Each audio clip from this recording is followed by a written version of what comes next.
Uma criança está sentada no chão. Seus olhos estão vendados por um pano escuro. Ao seu redor, vozes infantis giram cantando uma letra que, a princípio, não faz sentido. Elas falam sobre um pássaro preso numa gaiola, sobre o momento em que a sorte se esgota e diversos enigmas que ainda não foram decifrados. No Japão, essa canção foi passada entre as gerações até que fosse tratada como algo comum, mas os registros históricos sugerem algo diferente. A música que eu vou colocar para tocar agora não é apenas folclore, ela é um mapa. Um mapa que leva uma fortuna real que o governo japonês ainda não encontrou até hoje. Ela também faz parte de um crime militar que deveria ter sido apagado em 1945. Existe um motivo genial para essa letra ser ensinada até hoje. Vai por mim, ela definitivamente não é apenas uma brincadeira de criança.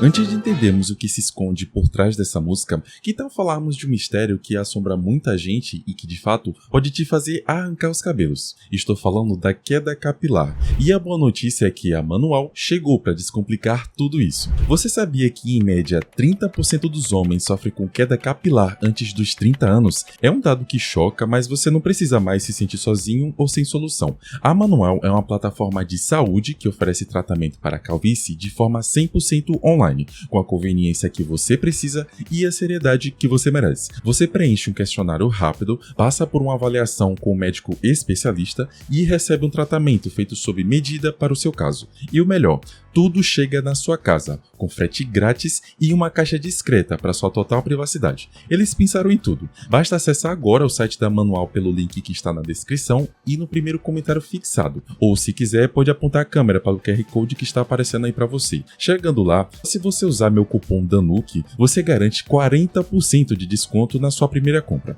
Além disso, você conta com atendimento clínico via WhatsApp durante todo o tratamento para tirar dúvidas e ajustar o tratamento quando necessário. Muito obrigado, Manual, por patrocinar esse vídeo, e agora sim, vamos ao mistério.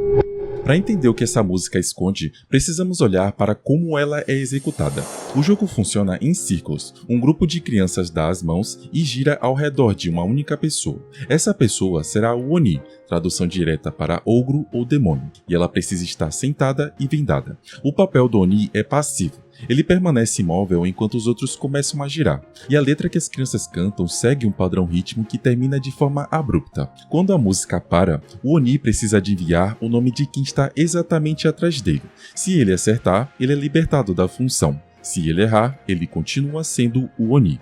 À primeira vista, parece um teste de audição e percepção espacial, mas a estrutura da letra revela uma natureza de confinamento. A canção começa com a repetição da palavra kagome. Kagome. Durante séculos, linguistas discutiram o que esse termo significa. A explicação mais aceita aponta para um padrão de tecelagem de cestas de bambu. É um desenho de buracos hexagonais que formam uma malha firme. Estar em kagome significa estar cercado por uma grade que você até consegue ver através dela, mas não consegue atravessá-la. Os versos seguintes continuam reforçando esse confinamento.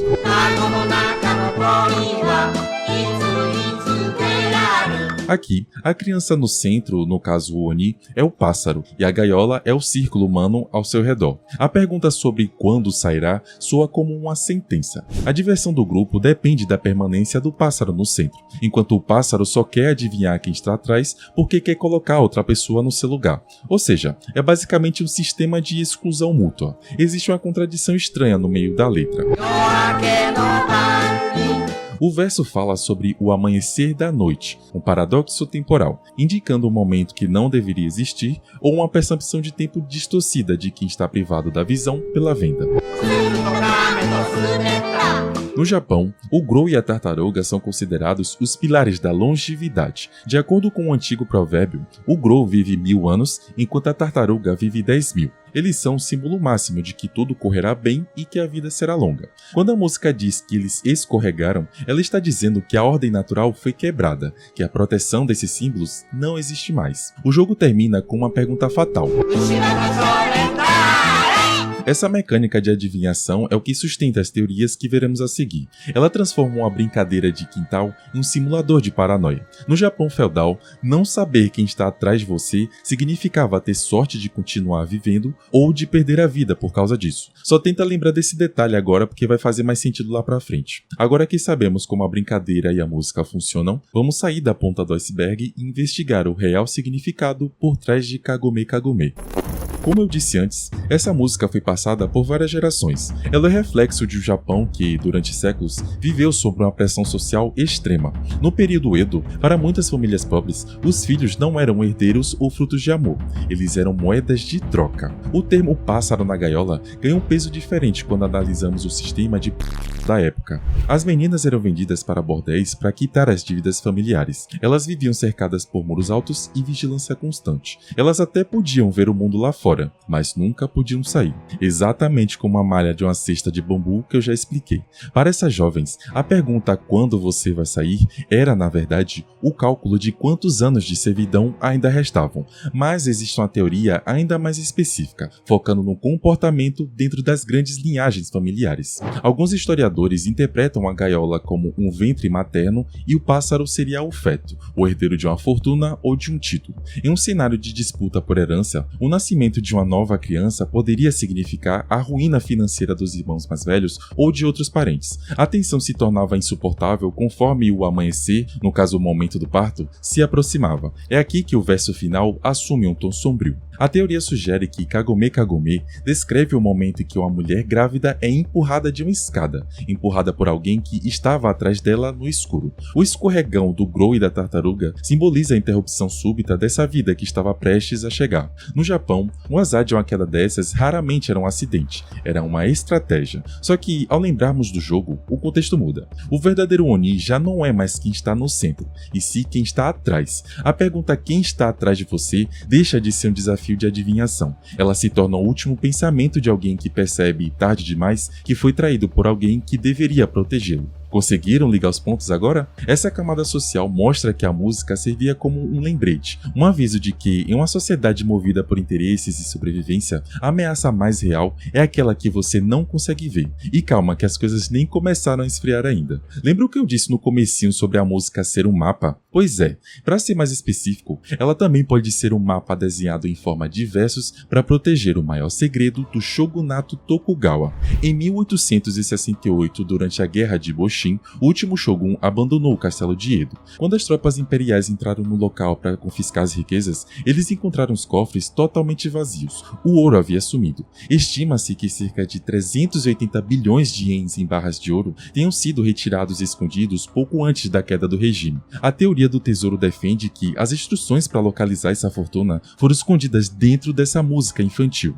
Como já vimos, a palavra Kagome descreve um padrão hexagonal. Na arquitetura religiosa japonesa, esse padrão está presente em santuários ligados à família Tokugawa, especialmente o santuário Nikko-to-Shogu, o local onde o próprio Shogun Ieyasu Tokugawa está enterrado. Dessa vez, a letra da música não é mais abstrata. Dentro desse santuário, existem estátuas de, olha só, um Grou e várias lanternas de pedra que lembram o casco de uma tartaruga. Eles estão posicionados em áreas específicas, próxima ao mausoléu de Ieyasu. A letra diz que os símbolos escorregaram. Pesquisadores dessa teoria acreditam que o termo se refere à sombra projetada pelas estátuas em um momento específico do dia.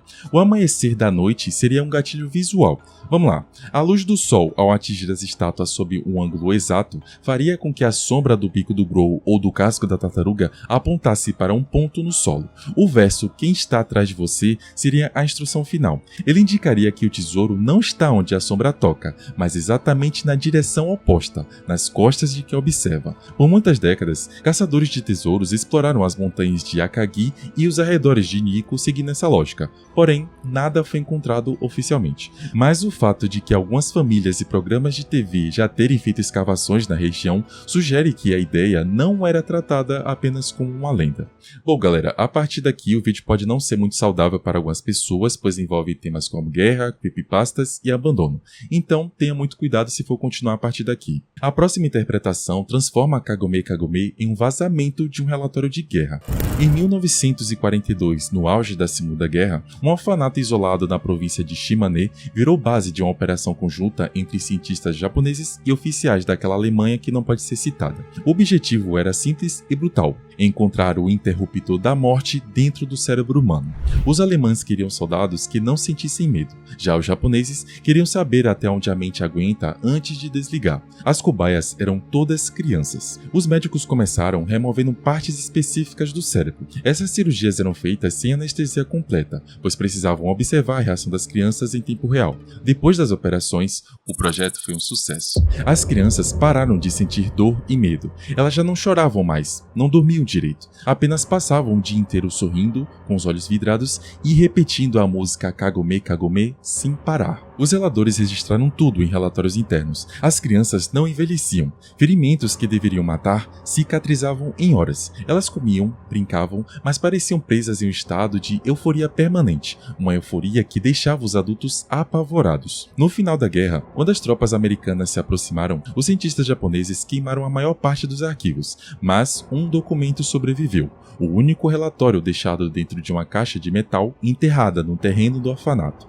Nele, um médico descreve o que viu nas últimas semanas. As cobaias não demonstram mais instinto de autopreservação. Elas cantam Kagome Kagome mesmo quando ninguém pede. Quando perguntadas sobre o que significa a letra, elas respondem que um tal de um pássaro saiu da gaiola e que agora ninguém mais vai conseguir colocá-lo de volta. O relatório termina com uma frase que ainda causa arrepio: conseguimos desligar a morte, mas não conseguimos desligar a música. O orfanato foi fechado. Os registros oficiais dizem que todas as crianças foram realocadas, mas ninguém nunca confirmou para onde. Isso explica por que Kagome Kagome nunca foi banida das escolas. Explica por que a letra foi padronizada na época da guerra. Porque, supostamente, em algum lugar dos arquivos militares, alguém ainda guarda a esperança de que a próxima geração consiga repetir o que foi feito em Shimane. Agora imagine o que acontece quando esse trauma coletivo é absorvido pela cultura pop. O que vem depois já não é mais segredo. É um legado vivo. A maior prova de força de Kagome Kagome certamente está na sua sobrevivência. É incomum que uma canção com tantas camadas sombrias seja preservada pelo sistema educacional de um país. No Japão, isso aconteceu através de uma padronização rigorosa. Durante o início da era Showa, o compositor Yamanaka Naoji registrou e transcreveu a versão que conhecemos hoje. Ele a encontrou na província de Chiba, e a partir desse registro, a música foi espalhada por todo o território nacional, tornando-se o padrão oficial nas escolas. O governo transformou um conjunto de variações regionais, muitas vezes violentas e obscuras, em uma peça de folclore aceitável. Essa normalização criou um fenômeno de dissonância cognitiva. Milhões de crianças japonesas cresceram recitando versos sobre cárcere e traição, sem nunca questionar o conteúdo. O impacto dessa normalização transbordou para a cultura pop moderna, onde a canção é utilizada como um gatilho de terror psicológico. Se você entrou nesse vídeo sem conhecer a música, nesse momento eu posso acabar te surpreendendo, porque talvez você já tenha escutado ou ouvido falar dessa música assim. Um dos exemplos de referência mais relevantes está na franquia Touhou Project, através da personagem Kaguya Horai-san. A música é associada à sua história de imortalidade e isolamento, utilizando o conceito do pássaro na gaiola para ilustrar alguém que está preso ao mundo por não poder morrer. O universo Vocaloid levou essa interpretação ao extremo com a música de mesmo nome, interpretada por Hatsune Miku e Megurine Luka.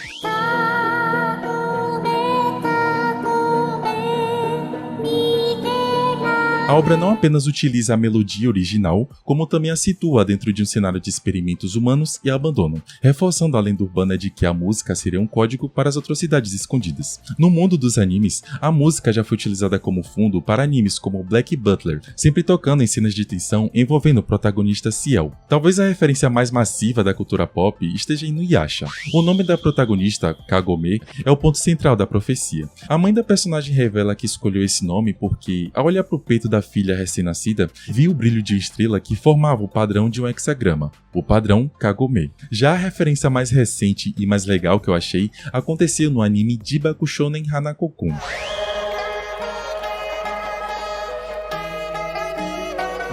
A segunda abertura da segunda temporada tem o mesmo nome da canção infantil. O anime utiliza a música para amarrar o destino dos personagens ao conceito do Oni. Na letra da abertura, existem frases que questionam o que deve ser mantido escondido e o que deve ser revelado, espelhando a mecânica de adivinhação do jogo original. A abertura também utiliza elementos de cercamento e sombras que remetem à gaiola. Hanako, sendo um espírito preso ao banheiro de uma escola, personifica o pássaro que nunca pode sair. Historicamente, o Japão tem uma relação complexa com seus traumas. Existe uma tendência de isolar os fatos desconfortáveis sobre uma camada de tradição e estética. Kagome Kagome é só mais um exemplo dessa prática. Ao manter a canção viva, a sociedade garante que as instruções do tesouro, os avisos sociais e os registros de crimes permaneçam circulando. Eles estão escondidos sob a luz do dia, protegidos pela inocência de quem os canta. O segredo não está em enterrar a história, mas transformá-la em algo tão comum que mais ninguém sinta necessidade de investigar. A pergunta final do jogo continua a ser uma resposta definitiva, mas ela cumpre o seu papel. Ela garante que, geração após geração, as pessoas continuem olhando para trás. Pessoal, não se esqueçam de passar na manual e aproveitar o descontaço que eu trouxe para vocês. Com a manual, a queda capilar já não é mais um pesadelo. Então, pelo amor de Deus, não perca essa oportunidade. Muito obrigado por assistir, eu vou ficando por aqui. Eu sou o Danuki e até o próximo vídeo.